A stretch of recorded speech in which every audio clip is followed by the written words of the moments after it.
Russia మీద Ukraine ఇటీవలి జరిపిన డ్రోన్ దాడుల్లో ఒడిషాకు చెందిన ఒక యువకుడితో పాటు మరో 4 మరణించారు. డజన్ల కొద్దీ గాయపడ్డారు. యుద్ధం మొదలయ్యాక రాత్రి వేళల్లో రష్యా మీద ఉక్రెయిన్ జరిపిన దాడుల్లో ఇదే పెద్దది. అనేక ఎత్తైన భవనాలు, మౌలిక సదుపాయాలు ఈ డ్రోన్ దాడిలో ధ్వంసమయ్యాయి. శనివారం రాత్రి 600 డ్రోన్లను నేలకూల్చామని, 24 గంటల్లో 1000 డ్రోన్లను నేలమట్టం చేశామని రష్యా చేసిన ప్రకటన ఈ దాడి తీవ్రతను తెలియచెబుతుంది. ఉక్రెయిన్ అధ్యక్షుడు జెలెన్స్కీ ఈ దాడులను సమర్థించుకుంటూ దీనికి 2 రోజుల ముందు రష్యా జరిపిన ఘోరమైన దాడులకు ఇది ప్రతీకారమని వ్యాఖ్యానించారు. ఉక్రెయిన్ రాజధాని కీవ్ మీద రష్యా విరుచుకుపడిన ఫలితంగా 25 మంది కన్నుమూశారు.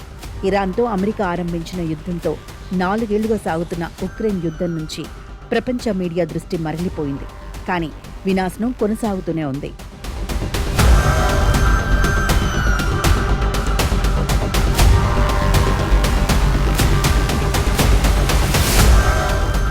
యుద్ధం ముగించే అవకాశాలు ఉన్నప్పటికీ కుట్రపూరితంగా దానిని కొనసాగిస్తున్న రష్యా అధ్యక్షుడు వ్లాదిమిర్ పుతిన్కు బుద్ధి చెప్పటానికి అత్యంత శక్తివంతమైన డ్రోన్లతో రష్యా మీద ఈ దాడులు చేశామని జెలెన్స్కీ అంటున్నారు. పుతిన్ ఎంత త్వరితంగా రాజీకి వస్తే ఆయనకు, ఆయన దేశానికి అంత మంచిదని హెచ్చరిస్తున్నారు. యుద్ధం త్వరలోనే ముగియవచ్చునని 10 రోజుల క్రితం పుతిన్ కూడా అన్నారు. రష్యాతో సంబంధాలు తెంపేసుకున్న యూరోపియన్ దేశాలే ఈ విషయంలో చొరవ తీసుకోవాల్సి ఉందన్నారాయన. చర్చలు ముందుకు తీసుకుపోవడానికి యూరప్ నాయకులు ప్రయత్నిస్తున్నట్టు కూడా వార్తలు వస్తున్నాయి. శక్తివంతమైన డ్రోన్ల ప్రయోగంతో ఇరుపక్షాలు యుద్ధాన్ని కొనసాగిస్తున్నందున ప్రాణహానితో పాటు విధ్వంసం కూడా తీవ్రంగా ఉంది. ఇరాన్తో యుద్ధం ఆరంభించిన నేపథ్యంలో అమెరికా అధ్యక్షుడు ప్రకటించిన మినహాయింపులు రష్యాకు ఒక్కసారిగా లబ్ధి చేకూర్చాయి.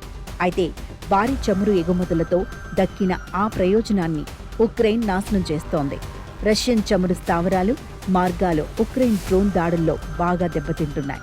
రష్యా ఆర్థిక వృద్ధి రేటు ఈ ఏడాది 0.5% కూడా ఉండదన్న అంచనాలున్నాయి.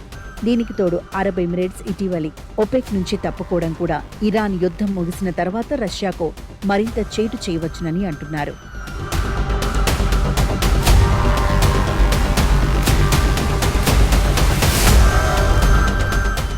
ఏ యుద్ధమైనా తనకు తానుగా ఆగదు. ఎవరిని విజేతలు కానివ్వకుండా అగ్గి రగులుతూనే ఉంటుంది. త్వరలోనే కాల్పుల విరమణ జరగవచ్చునని 20 రోజుల క్రితం కాబోలు అమెరికా అధ్యక్షుడు ఓ వ్యాఖ్య చేశారు. అటువంటి ప్రయత్నం ఏది నిర్దిష్టంగా జరుగుతున్నట్టు లేదు. పొరుగు దేశాన్ని చావుదెబ్బ తీయాలన్న ప్రయత్నమే తప్ప కాల్పుల విరమణతో ముందుగా ఒక సానుకూల వాతావరణాన్ని సృష్టించి చర్చలకు ఉపక్రమించి ఆ భూతగాదాలేవో పరిష్కరించుకోగల చొరవ ఏదీ కనిపించటం లేదు. మొదట్లో తన వైపు నిలిచిన అమెరికా అధ్యక్షుడు ఈ యుద్ధం మీద ఆసక్తి కోల్పోయారని పుతిన్కు తెలుసు. ఈ యుద్ధం వల్లనే జెలెన్స్కీ తన అధికారాన్ని మరింత సుస్థిరం చేసుకున్న మాట నిజం. ప్రపంచ ఆర్థిక వ్యవస్థ మీద తొలిగా ప్రభావం వేసి ముఖ్యంగా యూరప్ ఆర్థిక స్తబ్దతకు కారణమైన ఈ యుద్ధాన్ని నిలువరించాల్సిన బాధ్యత అందరిది. ఇది యుద్ధాల యుగం కాదు అని వ్యాఖ్యానించిన భారత ప్రధాని ఈ విషయంలో చొరవ తీసుకుంటారని మొదట్లో పలు దేశాల పాలకులు సైతం ఆశపడ్డారు. రష్యా మీద భారత్ ఒత్తిడి తెచ్చి కాల్పుల విరమణ ఒప్పందానికి కృషి చేయాలని నార్వే ప్రధానమంత్రి వంటి వారు ఇప్పటికీ అంటున్నారు.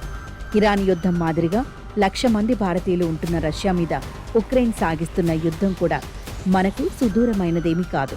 కేవలం కొద్ది గంటల్లో వందలాది డ్రోన్లను రష్యా లోపలి వరకు సంధించి యుద్ధాల రూపురేఖలు ఏ విధంగా మారుతున్నాయో ఉక్రెయిన్ ప్రపంచానికి తెలియచెప్పింది.